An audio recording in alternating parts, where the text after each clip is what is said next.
मैं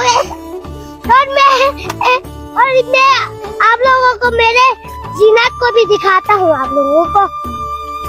हेलो जीनत, आप खैरियत है? ठीक है आप? अस्सलामुअलैकुम गाइस, मेरा नाम है जीनत और आप लोग देख रहे हमारे जुबान में इसको जीन कहते हैं। हमारे ये में बहुत सारा लून लगा हुआ है और उधर ट्रैक्टर भी आया। कल हम ट्रैक्टर लाने के हमारे बारी है और अब यहाँ से बात करते हैं। ये तो जीना तो बैठ के बात कर रहा है ना, तो हम अबिहा से बात करते हैं। हेलो अबिहा, आप ठीक है? अस्सलाम वालेकुम गाइस, हम बल्किस्तान में पहुंच गए हैं। हम लुत्फ कैसे हैं? आज ट्रैक्टर आ गई ना, हम ट्रैक्टर में ट्रैक्टर चलाएंगे।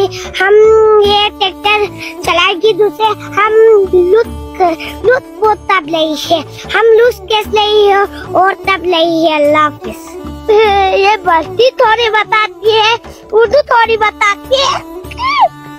तो यहाँ भी ट्रैक्टर चला रहा है ना, ट्रैक्टर